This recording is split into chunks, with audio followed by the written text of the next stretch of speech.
call us to order and ask everyone to rise for the pledge, please. I pledge allegiance to the flag of the United States of America and to the republic for which it stands, one nation, under God, indivisible, with liberty and justice for all.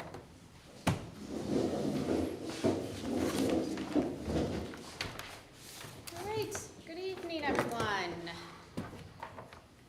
We are going to start with citizen comments. So if we have any citizens in the audience that would like to step up to the podium. Okay, next I'm going to turn it over to celebrations to Adam. Good evening, board members. Celebrations for this evening.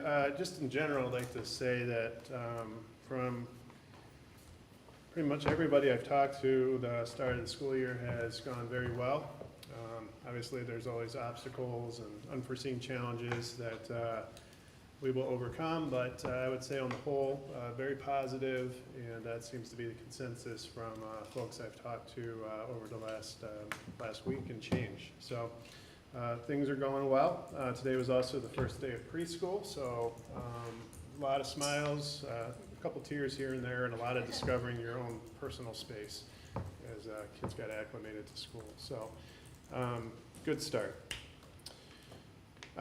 One website story for this evening. There was, and I think this is a good example of a couple things. So I guess cut to the chase, Mr. Herrick at the high school entered a coding competition this summer and won. It's through a program that's run at Georgia Tech, and how he became familiar with it was he uses that at the end of his AP Computer Science Principles course, right at the very end, as a way of keeping students engaged in the content. It's a way that they can use coding to learn how to program music, and obviously it's something that's going to hook a lot of kids. That can be a challenge when you teach an AP course, is in that last week or so, especially after the exam has expired, like how do you keep the kids engaged in something meaningful? And Mr. Herrick did a phenomenal job of finding a way to do that with the students, but then took it a next step by actually entering his own submission into that competition and won. So if you're interested in listening to that later, there's actually a link on the story where you can listen to what he did. It's not bad. A couple things non-website related. The certified bond results came in the mail today, so that is now official. And those have been communicated to all that need to know. And then, I don't know if you saw it over the weekend, I just thought it was a good story. DTE published an op-ed, the anniversary of the tornadoes that hit this time last year, or the storms that hit last year. And I think it was just a nice piece about the resiliency and positive outlook of the community and how everybody rallied together.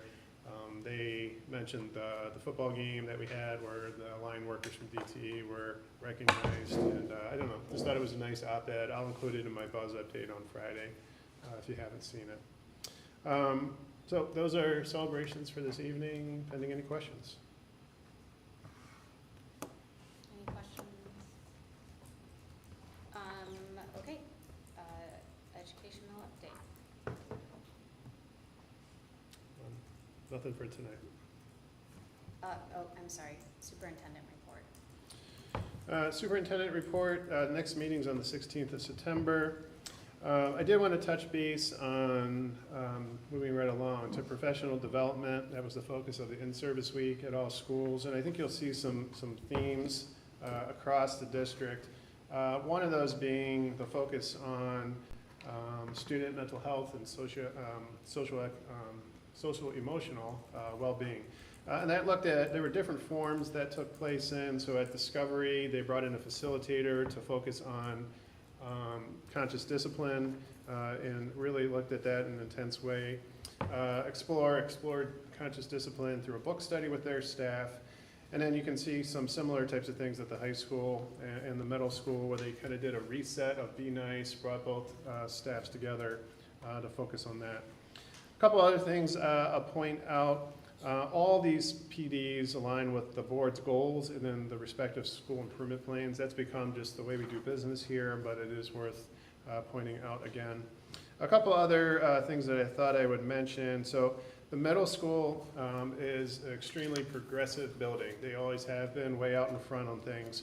And you'll see examples of that with their depth of knowledge or DOK analysis, and that's something that's kind of some foreshadowing for the high school. Once they kind of move past the grading process, getting into that DOK analysis. We actually started that at the high school, just scratched the surface at it maybe 8 years ago, but we had to move into the grading work first. But I think you'll see some of those things move over to the high school and probably that next iteration of board goals potentially down the road. So really looking at your local assessments, how they align to like the PSAT step, for example, and making sure the level of rigor is aligned with what the state standards expect. So it's not just aligned with the content that's being taught, but also the level of rigor that's being expected for students to know. And so the middle schools jumped into that, but you'll see they also go back and do some things to make sure that we don't lose items that are supposed to be part of just a standard expectation. So you'll see they always go back and look at grading practices so that they don't forget that and it stays part of the expectation and a norm within the building. You'll see both the middle school and the high school took time to review the board's new cell phone policy and make sure that there was a consistent understanding there. And then the last thing I'd point out, at least from the K-12 standpoint, is that they brought in a specialist from MDE on the Michigan Merit Curriculum and presented to the staff. Needless to say, there's some differing opinions. I have some differing opinions in terms of some of the things that were presented, but I think it was a good eye-opener for our faculty to kind of see the world from the lens of MDE. And so that was part of that PD, I'm sorry, at the high school. And then lastly, at the preschool, again, common theme, different name, but the pyramid model practices, very similar in nature in terms of the overall goal, really working on those prerequisite behaviors for students to be academically successful and social emotional readiness. Any questions on PD that I could address? Then moving on to the bond update, and Sarah and I will kind of split this, but we've had our first planning meeting, and the focus of that was really moving forward on the next step, which the board will look at tonight with the resolution to accept the proceeds from the bond. There's about a 10 to 14 week delay between when the board approves the resolution and when those funds become available. Obviously, we've tried to push that forward to the fullest extent possible so that we can start to compensate French associates for the design work that obviously will be necessary. In the next meeting, I hope, at least the next meeting or next two meetings, we'll have the finalized contracts for the board's review with Crispin Company and French Associates as well. And then they sent us a whole lot of documents. And Sarah, if you want to hit some of the highlights of those that are in your board packet. Yes, so these are to support, like Adam said, the resolution that you'll find further down in our agenda. So that first item is the conflict waiver. And my understanding of this is it's basically saying, yes, we have chosen Stiefel as our bond underwriter. However, Troon also legally represents Stiefel. And so in the event of a legal dispute or anything of that kind, Troon has stated they are going to step back and we'll have to find our own legal representation in that case. So this is just saying in the event of conflict, they will step back. The next item is the signature sheet, and basically we have our board president and board secretary will need to sign that document numerous times so that they can kind of take those images and create a digital signature for you two. And then the exhibits support the resolution and will be attached to that eventually. But Exhibit A basically states that Williamston Community Schools will be the registered owner of the bond proceeds. Exhibit B is just our continuing disclosure. And Exhibit C is our application for final qualification of bonds. So all those exhibits will be signed and completed at the time of the sale of the bonds, so not today with the resolution, but they do need to be included as support. And of course, they're all completed or prepared by Troon, so these are all legal documents for us. Any questions? So if there was a conflict and Troon had to step back, would we be able to use like would SEG step in at that time? Our insured? Potentially. I mean, we have not had any issues. Stiefel is who we have used in the past, so hopefully we won't ever have a conflict.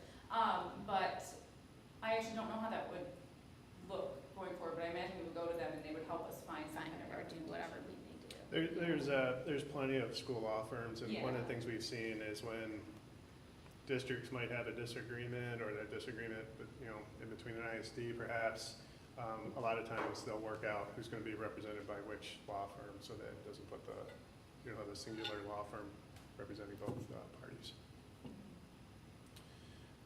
The second planning meeting with our partners is actually tomorrow, and the bond update will be a regular part of the board meetings moving forward under superintendent report, just so I can continue to communicate what's taking place. As I think everyone's aware, this year is mostly a planning year to make sure that everything is put together correctly the first time.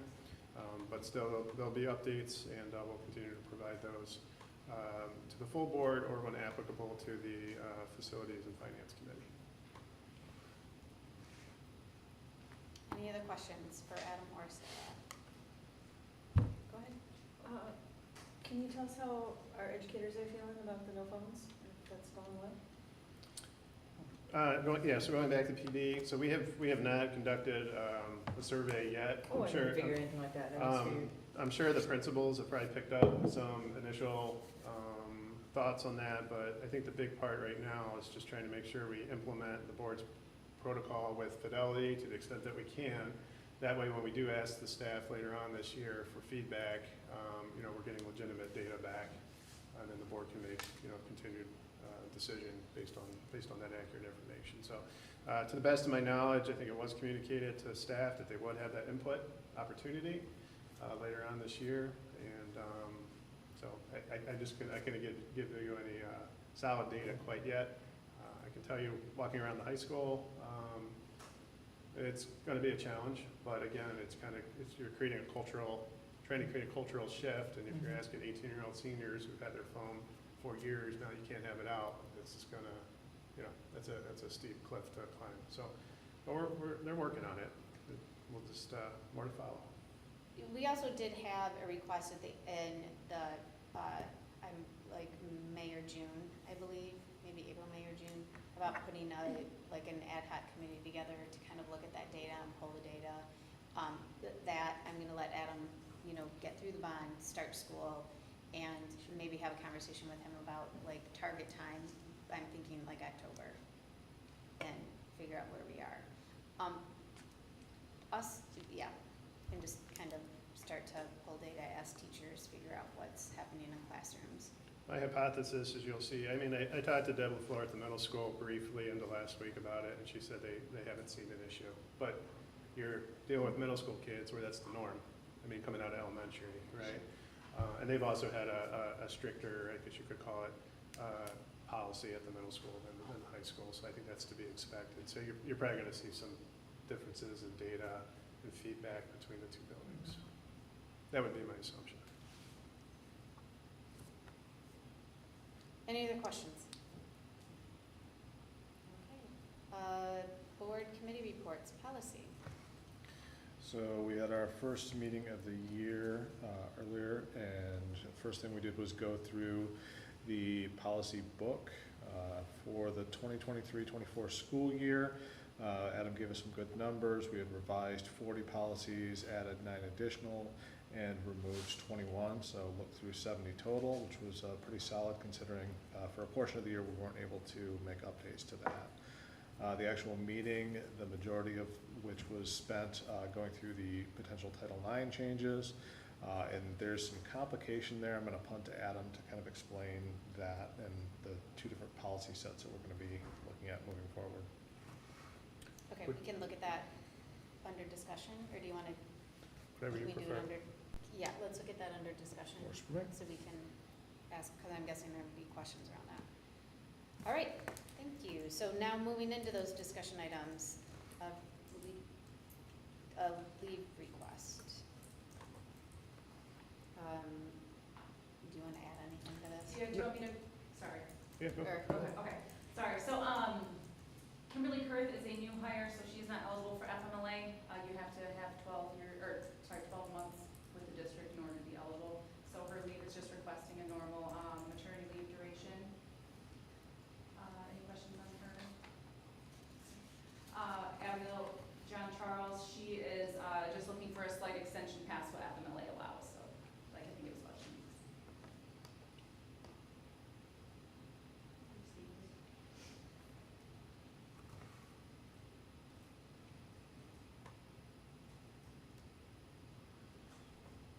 So I do, so to ask about Kimberly, she is going to use, so her sick days, So she should have 12 Whatever. sick days, so she'll use allocated. those.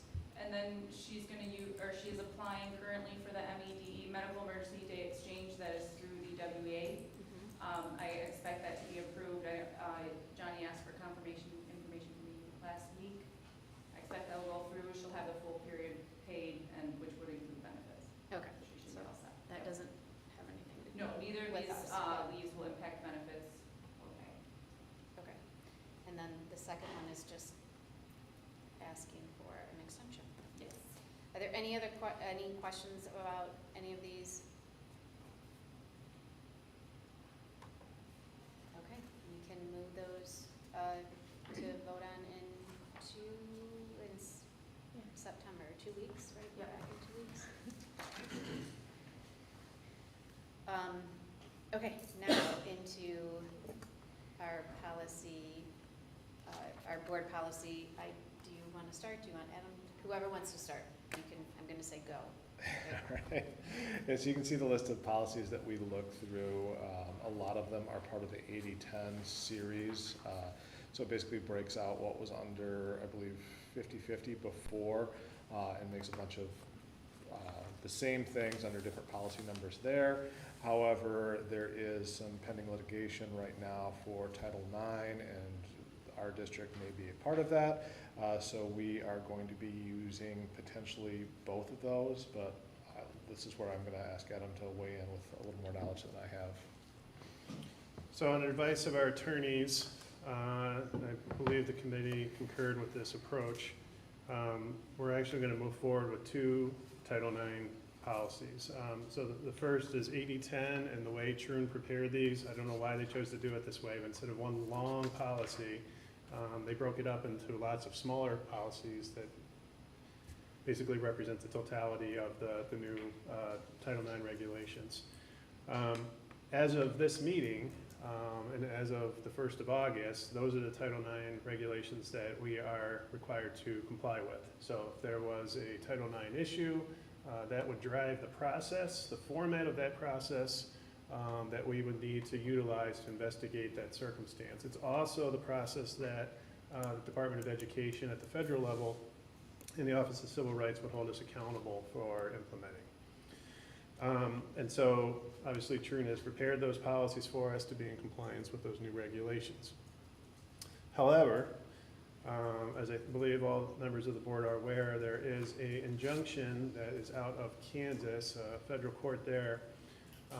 And what the injunction has stated is that if a school, not a district, but a school, is listed by one of 3, I believe it's 3 organizations that file or join that injunction and are permitted by the court, that OCR, the Department of Education, could not enforce the new federal Title IX regulations on that school, which essentially then defaults them back to the 2020 Title IX regulations, which are seen in policy 50-50. I have put disclaimers, or I guess a subtitle on both of those. So 80-10 would be in compliance with the 2024 federal Title IX regulations, and 50-50 would be in compliance with the 2020 regulations. What this means for all intents and purposes really comes down to the administrators. There's 2 different processes, there's different timelines, different formats, there's just a lot of things that are different. I mean, there's some similarities, but there's also some key differences. And it really drives which of those models we would follow should a Title IX incident arise. So going back to the court injunction, since mid-July, members of those organizations have had the ability to file with the court if their child attends, indicating that they're a member of those organizations if their child attends a school. If the court accepts that submission, then that school is part of that injunction, and like I said previously, then the Department of Ed or OCR cannot enforce the new regulations on that school, which then, like I mentioned previously as well, would have the school follow the 2020 regulations. So essentially what we're doing is looking at moving both of these forward, and if one of our schools, or all of our schools, as many in our area have, become part of that court injunction, then we're prepared instantly to move back and forth between the two policies. Or if we become part of that injunction and then it's decided, and whatever the decision is to stick with the 2020 regs, we have those. And if it's to move forward with the 2024 regs, we have those too. So we would be prepared for either outcome. Because at some point it's gonna have to be decided. You can't continue on forever with two different Title IX regulations. So at some point it's gonna get decided. So I just want to clarify, these were written by Trone, Correct. correct? And when we talk about school, we're not talking about district. So we could have someone who files a petition or whatever as an injunction, is part of the injunction for the discovery. That means discovery falls back to the old, but our other schools don't. Correct. Correct. And that's pretty common. We've seen that a lot throughout the state and even throughout our area, that some schools are parts of it and some schools are not. Typically, with anything that could potentially be a Title IX case, the first thing that we do is call our attorney to make sure that we don't miss a step and everything is following along the right track. And so we would continue to do that. We would just need to tell our attorney, you know, again, hey, the school's under the injunction, following 2020 regs, or it's not, and we're following 2024 regs. So how are we notified if we ever end up on the list? Like, do they send them out monthly? Well, Troon has had a running list of schools that are included, and as far as I know, I believe that's been updated at least twice and possibly 3 times. We were only officially notified of the first 2, but it seems like there might have been a 3rd update. So they would let us know by following what's taking place in the court and then informing us if we were part of the injunction. Any other questions?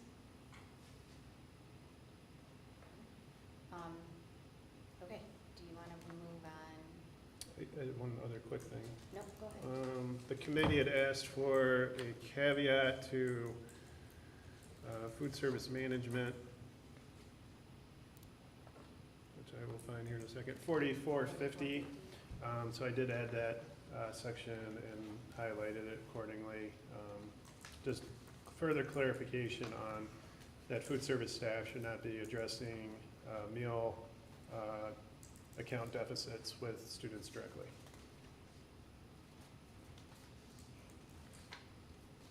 Okay. Anything else?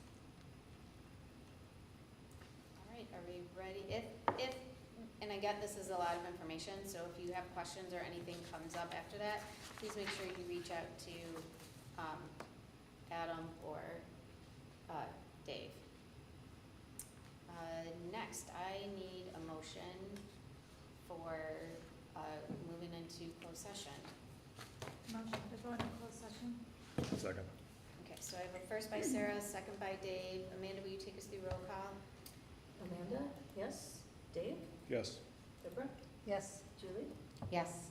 Sarah? Yes. And Nancy? Yes. Passes unanimously to go into closed session.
a motion to come out of closed session. In 1 minute, I can't find where. Okay. Yes, okay, now, I do need a motion to come out of closed session, please. I make a motion to come out of closed session. Second. Okay, so out. First Amanda, second Sarah. Can you take us through roll call, please? Amanda, yes. Dave? Yes. Deborah? Yes. Julie? Yes. Sarah? Yes. And Nancy. Yes. Motion passes unanimously to come out of closed session. All right. Moving into our action items, can I have a motion to approve our minutes? Move that the Williamston Board of Education approve the minutes from the regular meeting held on August 12th, 2024 as presented. Second. I heard Deb first, so I'm gonna give first to Dave's, second Deb. Is there any discussion? All in favor? Aye. Any opposed? Okay, we have 2 roll call votes. The first one is approve the certification of winter taxes. Move that the Williamston Board of Education hereby certifies the following tax levies for the 2024 winter property tax collections, and that the Secretary and Vice President of the Board of Education may sign the final certification of taxes for all taxing units.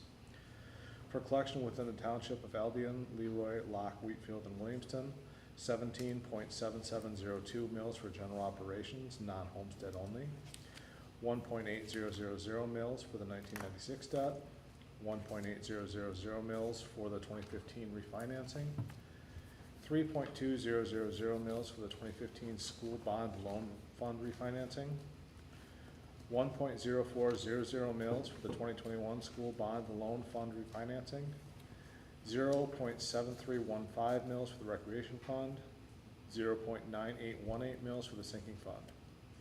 For the collection within the Township of Meridian and the City of Williamston, 8.8851 mills for general operation, non-homestead only. All right, do I have a? Make a note? Yep. These L4029s are picking up the hedge that was just voted in. And because City of Williamston and Meridian do have summer collections, they made these kind of bumped their amounts up to retroactively pick up what maybe wasn't picked up this summer for the hedge. Just that way. Nice. All right. Sorry. Nope, that's okay. So we have a first by Dave, second by Sarah. Any other discussion or questions about what Sarah said? All right, roll call. Amanda, please. Amanda, yes. Dave? Yes. Deborah? Yes. Julie? Yes. Sarah? Yes. And Nancy. Yes. Motion passes unanimously.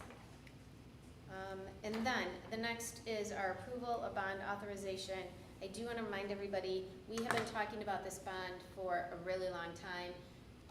Because we continue to talk about it on the advice of our lawyers, we do not have to have discussions about this every time we need to pass something for signatures. So that is why, and we did kind of discuss it a little bit, but it doesn't have to be in discussion.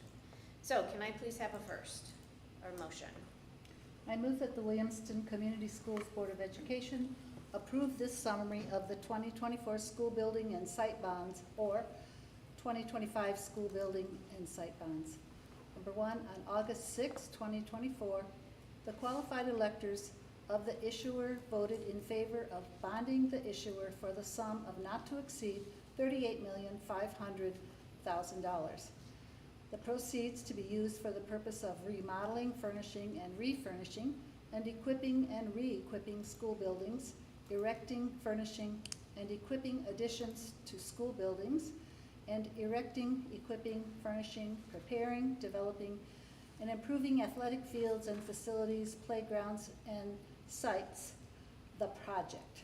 And number 2, the board desires to authorize the issuance of the bonds approved by the electors of the issuer for the project. And number 3, Part 6 of Act 34, Public Acts of Michigan 2001, as amended, the revised Municipal Finance Act, the Act, permits the issuer to refund all or part of its bonded indebtedness. And number 4, the issuer has received a proposal from Stiefel, Nicholas and Company, Incorporated, the underwriter, to refund all or part of that portion of the issuer's outstanding 2015 refunding bonds, Series A, dated September 29th, 2015, in the original amount of $14,690,000, which are callable on or after May 1st, 2025, and are due and payable May 1st in the years 2026, 2028, and 2030, the prior bonds. And number 5, the board determines that it is in the best interest of the issuer to consider refunding the prior bonds. And number 6, prior to the issuance of bonds, the issuer must either achieve qualified status or secure prior approval of the bonds from the Michigan Department of Treasury, the Department of Treasury, pursuant to the act. Second. So first Deb, second Sarah. Amanda, can you please take us through roll call? Amanda, yes. Dave? Yes. Deborah? Yes. Julie? Yes. Sarah? Yes. And Nancy. Yes. Motion passes unanimously. We have one other section, or separate action item, it's to approve the delegate and the alternate delegate for the MASD conference that is in October. I said I would be the delegate, Sarah would be the alternate. Can I please have a motion? I make a motion that the Williamston Community Schools Board approve Nancy Deal as the delegate and Sarah Bellinger as the alternate delegate for the MASB 2024 Fall Conference. Second. So I have a first Sarah, second Deb. Any other discussion? All in favor? Aye. Motion, any opposed? Motion carries. We do have a couple correspondence in your packet. One resignation letter and one congratulations from the State Board of Education, State Superintendent and the Board of Education President. So, about passing our bond. Any other citizen comments from the audience? Nope. Board member reports and requests. I have a couple. I was just wondering if we could get an update maybe on how our new pickup, drop-off app or whatever, that new thing that we have, and how the online paperwork, how that all came in, and if everybody thought that was glorious. And my third thing is to congratulate Deb Wolf on finishing her level 1 MASB board certificate. I believe you finished that over the summer, July, finished it in July. So there's a ton of classes that you have to take to check off all those boxes, and it takes a lot of hours. Yep, it's 9 classes, and she completed that in July, and that's a pretty big accomplishment. So congratulations to you. Yay. Nice job. Any other board reports or requests? Just ISOA, if you want to attend the legislative breakfast. Betsy sent out an email. I know some of you told me if you could relay that to Betsy, because she will actually give the formal numbers and names to Jason about who will be there. So, Is there an RSVP date for that? I did it online. They sent out an email and it said to Yeah. reserve online, so I did it. Good, because, Okay. Sometimes it's easier, Betsy can well, like it's, the lump link everyone didn't together. work for Chris. Did it work for, when I registered? Anyway, if the link doesn't work, let me know. And I think they have October, what is that, in October, September? It's in October October, 2nd? yeah. Yeah. There is an Yeah. RSVP deadline, Okay, but I we'll don't. look that up. Any other reports, requests? I have a small one. On Saturday, when we were doing our safety testing with our new system, the library had to be closed, and I believe Kettle also has a notification system where if that has to happen, then they can send that information to their patrons. I personally didn't get to get my book. which is no big deal, but there was a family just with 3 preschoolers in tears. So it made me think, oh, maybe we can take that step and notify the cattle patrons if we have to close the library because of the school function. So Caddo didn't know, No, so you would like the school, if there's a school If it's- function and the library has to be closed, if the school can notify notify the library, parents because they can notify their patrons. that the library is closed. Yeah. Okay. Well, they had to have been notified, right? Yeah, They closed down the library, they so were why supposed wouldn't to they do it? send Maybe I that. should be taken out with cattle. Yeah, we went over that with them, and there was a plan for communicating.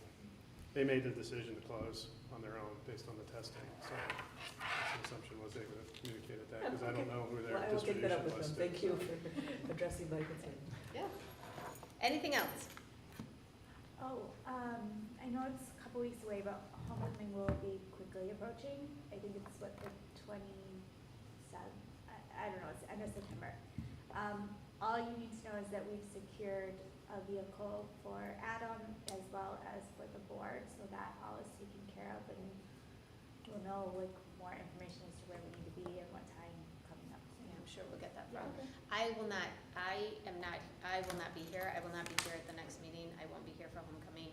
So, Sarah took care of all of those things. What's We the date? have, we don't remember, we got an, did you send us an email Tickets are on on it? sale. It's September. It's the 27th is the homecoming parade Friday. I feel won't like it be seems here early either. this year, but I'm not sure. Is it early? I feel like it's late, but it seems early. Do we still have, Deb, do you have those magnetics? No, I Some- do in the back of my car. You have those. They're still in the back of your car Yeah, from a because year I ago? asked your dad. Wow. So No wonder he why your said, I husband don't know, loves I you hope so Sarah much. has them. No, it's the 28th and not the 27th. 28? The 28th? The Homecoming is- parade is a Friday though. the Oh, I'm 27th. sorry. Yeah. I thought you meant homecoming.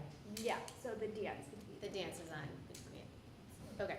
So I'm sure we'll get more information as time goes, but we do have a vehicle. We do have those magnetic signs that are on there. Fun times, I'm sure, had by all. And look for information to come for that. Any other reports, requests? Okay, can I have a motion for adjournment? Motion to adjourn. Second. All in favor? Aye. Any opposed? All right, we are out.